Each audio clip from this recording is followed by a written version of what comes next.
نحمده ونصلي على رسوله الكريم بسم اللہ الرحمن الرحیم۔ صرف 5 منٹ کا مدرسہ قرآن و حدیث کی روشنی میں۔ 2 ذی الحجہ۔ نمبر 1 اسلامی تاریخ۔ امام ابو یوسف رحمۃ اللہ علیہ۔ امام ابو یوسف رحمۃ اللہ علیہ بغداد میں 113 ہجری میں پیدا ہوئے۔ وہ امام ابو حنیفہ رحمۃ اللہ علیہ کے شاگردوں میں سب سے زیادہ مشہور ہوئے۔ ان کی فضیلت کے لیے اتنی بات کافی ہے کہ انہوں نے قضاء کا عہدہ سنبھال کر سلطنت کے نظام کو عدل و انصاف سے بھر دیا۔ وہ خلیفہ ہارون رشید کے زمانے میں وزیر قانون اور قاضی القضاء چیف جسٹس کے عہدے پر فائز ہوئے۔ ان کی کتاب الخراج ملکی قانون کا ایک ایسا مجموعہ ہے جس میں خلفائے اربعہ اور خلافت راشدہ کے فیصلوں کو بنیاد بنایا گیا ہے۔ انہوں نے اس کتاب میں خلیفہ کی ذمہ داری اور فرائض کی ادائیگی اور اللہ کے سامنے جواب دہی کا احساس دلایا۔ شہریوں کے فرائض بیان فرمائے۔ بیت المال کو بادشاہ کی ملکیت کے بجائے اللہ کی امانت قرار دیا۔ مالداروں سے زکوٰۃ لے کر غریبوں پر خرچ کرنے کا حکم دیا اور ناجائز جزیہ اور ٹیکس لگانے سے منع کیا۔ تہمت کی بنا پر گرفتار لوگوں کو آزاد کرنے کا حکم جاری کیا۔ انہوں نے اخلاقی و ایمانی جرات کی بنا پر ایک مقدمہ بھی خلیفہ کے خلاف فیصلہ کرنے میں ذرا بھی نہیں ہچکچائے۔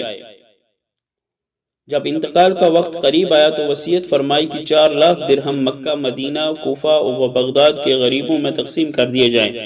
پھر علم کا یہ سورج 182 ہجری میں ہمیشہ کے لیے غروب ہو گیا۔ نمبر 2 حضور صلی اللہ علیہ وسلم کا معجزہ، خچر کا جھک جانا۔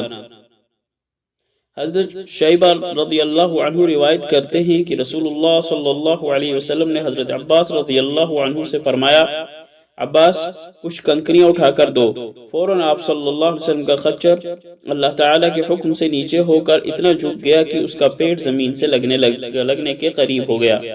آپ صلی اللہ علیہ وسلم نے تھوڑی سی کنکریاں اٹھا لیں اور دشمن کی جانب ان کو پھینکا اور فرمایا، شاہد الوجوہ حامیم لا ینصرون۔ نمبر 3 ایک فرض کے بارے میں، حلال چیز کی تجارت کرنا۔ حضرت جابر بن عبداللہ رضی اللہ عنہما سے روایت ہے کہ انہوں نے رسول اللہ صلی اللہ علیہ وسلم کو فتح مکہ والے سال مکہ مکرمہ میں یہ فرماتے ہوئے سنا، بلا شبہ اللہ تعالیٰ نے شراب، مردار، خنزیر اور بتوں کی تجارت کو حرام کر دیا ہے۔ آپ سے عرض کیا گیا کہ اے اللہ کے رسول، مردار کی چربی کے بارے میں آپ کیا فرماتے ہیں؟ کیونکہ اس کی چربی کا کشتیوں کے نیچے لیپ کیا جاتا ہے اور جلد پر بطور تیل لگائی جاتی ہے، جبکہ لوگ اس کے تیل کو چراغ جلانے میں بھی استعمال کرتے ہیں۔ رسول اللہ صلی اللہ علیہ وسلم نے ارشاد فرمایا، نہیں بلکہ یہ سب بھی حرام ہیں۔ نمبر 4 ایک سنت کے بارے میں، مصیبت یا خطرے کو ٹالنے کی دعا۔ جب کسی مصیبت یا بلا کا اندیشہ ہو تو اس دعا کو کثرت سے پڑھے۔ حسبنا اللہ ونعم الوکیل علی اللہ توکلنا۔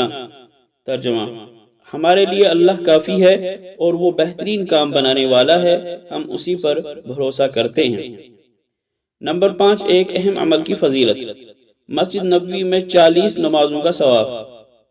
رسول اللہ صلی اللہ علیہ وسلم نے فرمایا، جس نے میری مسجد میں 40 نمازیں ادا کی اور کوئی نماز قضا نہیں کی تو اس کے لیے جہنم سے برات اور عذاب سے نجات لکھ دی جاتی ہے اور نفاق سے بری کر دیا جاتا ہے۔ نمبر 6 ایک گناہ کے بارے میں، میاں بیوی اپنا راز بیان نہ کریں۔ رسول اللہ صلی اللہ علیہ وسلم نے فرمایا، قیامت کے روز اللہ کی نظر میں لوگوں میں سب سے بدترین وہ شخص ہوگا جو اپنی بیوی کے پاس جائے اور اس کی بیوی اس کے پاس آئے، پھر ان میں سے ایک اپنے ساتھی کا راز کسی دوسرے سے بتائے۔ نمبر 7 دنیا کے بارے میں، کبیرہ گناہ کرنے والا۔ رسول اللہ صلی اللہ علیہ وسلم نے ارشاد فرمایا، جو شخص دنیا میں گناہ کرے اور دنیا میں اسے اس گناہ کی سزا دی جائے تو اللہ تعالیٰ اپنے بندے کو دوبارہ سزا دینے میں سب سے زیادہ انصاف والا ہے، اور جو شخص دنیا میں گناہ کرے اور اللہ تعالیٰ اس کی پردہ پوشی کر دے اور معاف کر دے تو اللہ تعالیٰ سب سے زیادہ کریم ہے کہ اس چیز میں دوبارہ لوٹ آئیں جس کو وہ معاف کر چکے ہیں۔ نمبر 8 آخرت کے بارے میں، دوزخیوں کی پیپ کی سڑان۔ رسول اللہ صلی اللہ علیہ وسلم نے ارشاد فرمایا اگر اس زرد پانی کا ایک ڈول جو دوزخیوں کے زخموں سے جاری ہوگا دنیا میں ڈال دیا جائے تو دنیا کے سارے آدمی سڑ جائیں۔ نمبر 9 طب نبوی سے علاج، نیند میں ڈرنے کا علاج۔ رسول اللہ صلی اللہ علیہ وسلم نے فرمایا تم میں سے جو شخص نیند میں ڈرے تو اس کو چاہیے کہ یہ پڑھے اعوذ بکلمات اللہ التامات من غضبہ وعقابہ وشر عبادہ ومن ہمزات الشیاطین وان یحضرون۔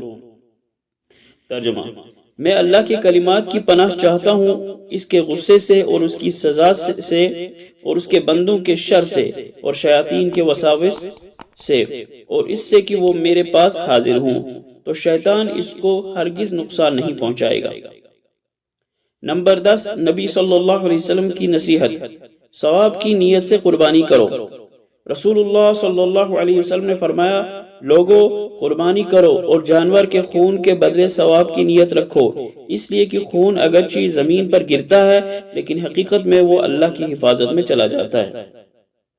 اللہ تعالی عمل کرنے کی توفیق عطا فرمائے۔ وآخر دعوانا الحمدللہ رب العالمین۔